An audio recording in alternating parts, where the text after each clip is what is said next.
Hey folks, and welcome to a budget guide for the Spectral Throw of Trarthus build I put out a few days ago. I've had a ton of asks for how low can the budget be to get started, so I set about figuring that out. I crafted every piece of gear I have, and I've included detailed instructions on how to craft all of it yourself, and I'll go over some of the changes you'll need to make in order to get this off the ground. That being said, this is a minimum budget setup. This is like 7 to 7.5 KES with energy blade up, so you're not going to be tanking Uber Shaper slams, but it was a pretty comfy Uber bosser and for doing mapping content.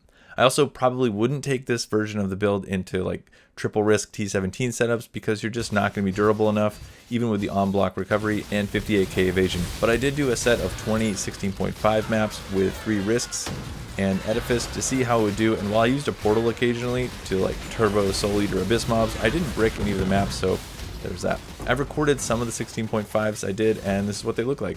This is probably the worst map I ran, and I still didn't have any trouble clearing. This map had % max life, % of max life as ES, reduced % crit damage, and 50% block chance, which does affect me since I'm an attack build, and I was still able to clear just fine. I've also done some Ubers with this setup, and this is what Uber Shaper looks like. Now keep in mind that any instack build is going to get dramatically better as you invest currency into it. That's why they're endgame builds and not often league starters, but I digress.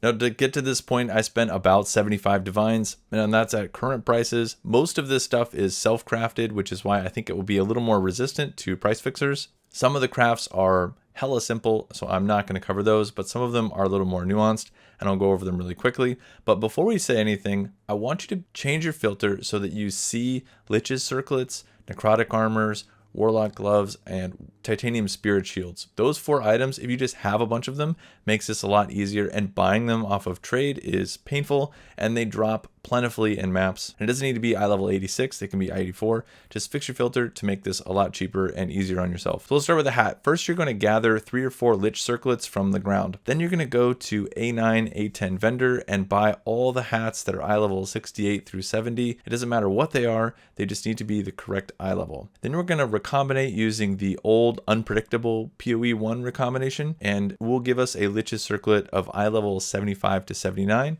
and this eye level is important.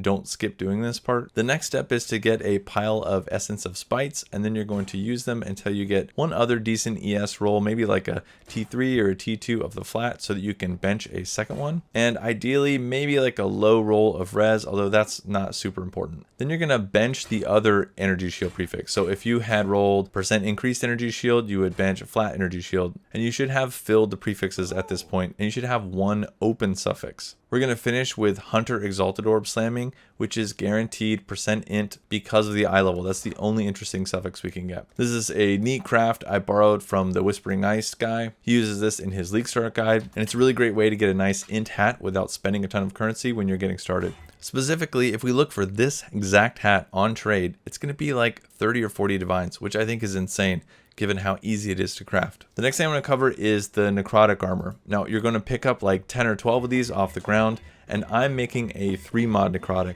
Now, there are kind of 2 options. You can go suppression or you can go int.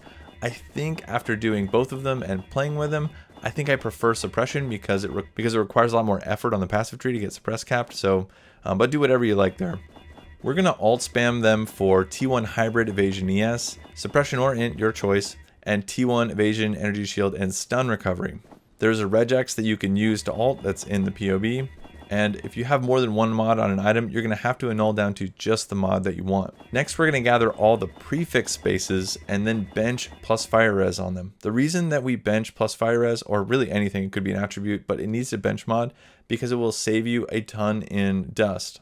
Next, we're going to recombinate the unpredictable way a 2 prefix space with hybrid evasion ES and the evasion ES and stun recovery mod until we get a 2 prefix item. Remove the crafted mod from the suffix, and then we're just going to recombinate the unpredictable way again, the 2 prefix base with the 1 suffix base. Now again, it's really important there aren't any other mods on this. It's roughly a 1 in 8 to hit all 3 mods together. Now I find doing this method better than recombinating 2 mod plus 2 mod items, because the alteration spam needs are much lower, the base requirements are much lower, and it's just generally faster. I'm going to finish the item by multi-modding with % increased evasion energy shield, which is the 3rd mod, the 3rd prefix that we wanted, and then % attributes. You can take a look at the POB for an example of this item. I'm going to do the exact same thing to craft the shield. Now this is a 3 mod shield, and I'm going to do the same thing, right? I'm going to acquire 10 or so titanium spirit shields with Shaper influence. You can buy them off of trade, or you can Shaper slam them. It sort of depends on whatever's cheapest. We're going to do the same thing we did with the Necrotic Armors. We're going to alt spam them for T2 or T1 block chance, T1 increased energy shield, and recover 3 to 5% ES on block. If any of them have 2 mods on it, you need to annul down to only 1. And again, there is a regex in the POB. You're going to recombinate the prefixes, same way as Necrotic, using the unpredictable version of the recombinators. Now make sure you bench some suffix like fire res again on both of them to save your dust costs. Once you have a 2 mod item, you're going to remove the crafted mod from the prefixes base, and then recombinate a 2 prefix without the crafted mod with the recover 3 to 5% ES on block base. Again, this is like a 1 in 8 to hit all 3 mods together. You're not always, but you will often get a 2 mod item out of this. Just pick the 3rd one that you're missing and then keep recombinating until you get all 3 together. Once you have the item, I multi-modded. I used +2 socketed support gems, and then DD while focused, or if you prefer flat DD, or maybe intelligence or something. And 3rd mod, sort of whatever you like. Now, it's important to use Energy Blade in this item. +2 socketed support gems gives you a lot of additional energy shield when you're using it in this configuration. The boots are a pretty standard boot craft. Buy a fractured Warlock base with some res on it. There's a link in the POB you can use to search for some. Essence of Spite until you get a 2nd resistance of some reasonable tier. And then Wild Bristle Matron to get a Suffixes Cannot Change bench mod more cheaply. And then Veiled Chaos Orb.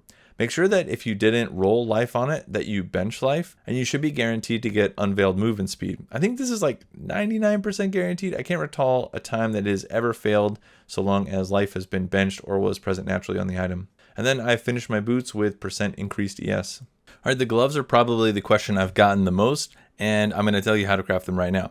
So you're going to buy 3 or 4 pairs of the gloves with the infamous mod on it. Ideally with increased armor or increased evasion or increased armor evasion hybrid or any of the mods that cannot naturally roll on a Warlock pair of gloves to make the recom easier. Next, you're going to split the 3 suffix gloves, because I assume you're buying 3 suffix gloves, to try and isolate the infamous mod and make the transfer easier.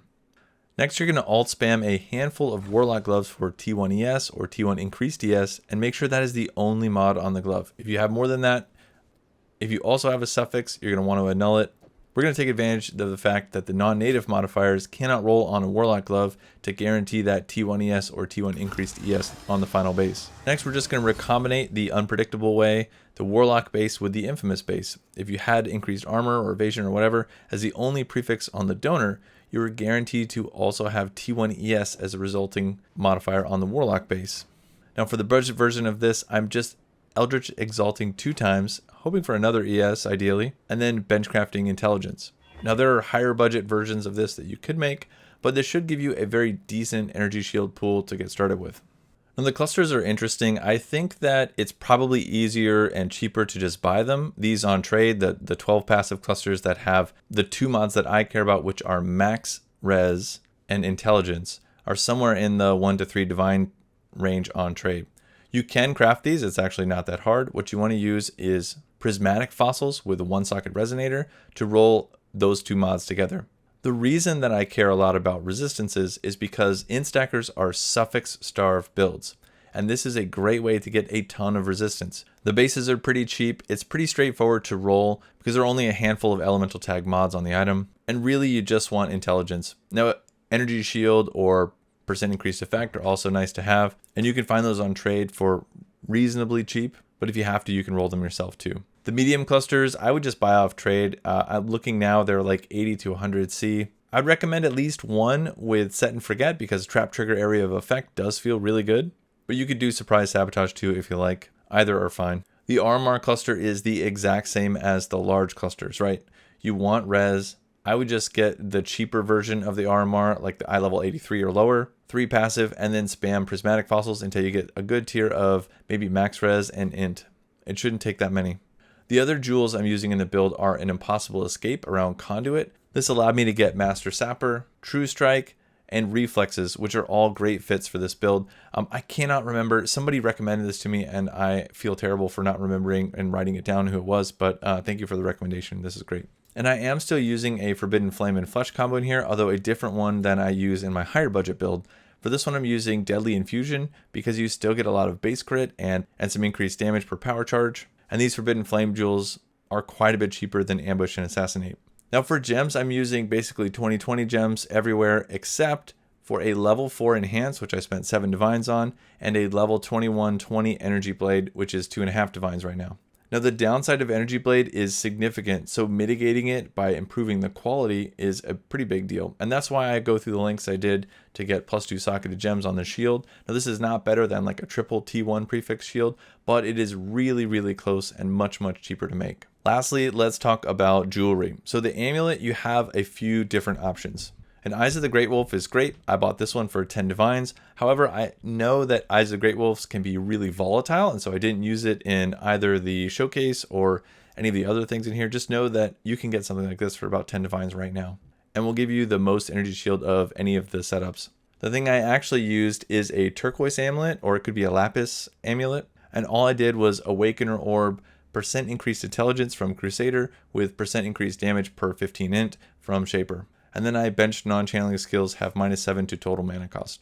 And in fact, on both my rings, I'm also benching non-channeling skills have minus mana cost because the traps are expensive. Now you can mitigate this also by socketing Inspiration, but it's a little bit less damage than something like elemental damage with attack support.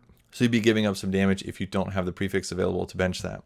Both of my rings are super simple. They are fractured all attributes. It was less than a divine to get both of these, and then I just used a few Spite Essences to get maximum energy shield, and I was done. I would do the rings very last because depending on how the rest of your gear shook out when you were crafting it, you might need a specific number of resists or maybe some dexterity or whatever, and there's an open suffix here that you can use to fill in the gaps that you have in your build. One other thing you could do with rings is shop for a mirrored ring, like the reflected mist ones that people pick up off the ground. You can get a like more than 100 int and like say 50 or 60 res ring with minimal or nominal downsides for a rounded divine right now. And depending on what you have going on with the rest of your build, might be a better choice. And the last piece of jewelry is a % increased intelligence synth belt. These are dirt cheap, which is kind of wild. Historically, they've been quite a bit more. But you can get these for very little and just Spite Essence until you get some max energy shield there as well. All right, the last thing I want to point out is that I have a Watcher's Eye, and the only mod I care about on it is 10% of maximum mana as extra maximum energy shield. This is a lot of extra energy shield, which is why I'm using it, and it doesn't cost a huge amount. Now, it might also be nice to get the other Clarity mod, which is non-channeling skills have some amount of reduced mana cost while affected by Clarity 2, but these are more like 10 divines and are kind of a nice to have. You can always socket Inspiration, or you can craft a helmet which has more energy shield and allows you to use the Eldritch implicits because you can do reduced cost of attacks as an implicit there. The last and maybe one of the more important things is going over how my Mercenary is set up. Now, one of the things that's going to be difficult if you're not able to invest a ton in your Mercenary is keeping it alive. And for that reason, I'm using 3 mirrored pieces of jewelry and not Perquil's Toe. One of my rings has 37% of damage taken recouped as life. Now in my higher budget setup, I made one with that and negative lightning res, and then I used a Calandra's Touch to mirror it. But this is about half of the recoup that the Mercenary would get otherwise, and I had 0 problems keeping my Mercenary alive in 16.5s with this.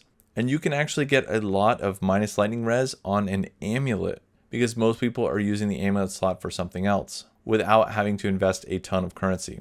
So I have 1 ring with negative lightning res, 1 amulet with negative lightning res, and then a ring that has % damage taken recouped as life. I'm using an Ed series rule to prevent reflected damage, and obviously Doriani. Calum's Binding is another improvement in durability for your Mercenary, and then I'm using Intimidate. The rest of my gear is just Chaos Res, Resistance, and then Regen, which again goes a long way to help keep your Merc alive. My Mercenary has negative 163% lightning res right now and about 1300 life regen per second. What I'd recommend is that upgrading your Mercenary be one of your initial priorities. So getting all the way to minus 200% is actually quite a big damage buff, and you'll notice the difference. All right, that's all I got for now. I'll be playing some on stream maybe later tonight and definitely on Sunday. If you have any questions, or you can head over to the Discord. I'd be happy to answer your questions there. And take care. We'll see you in the next video.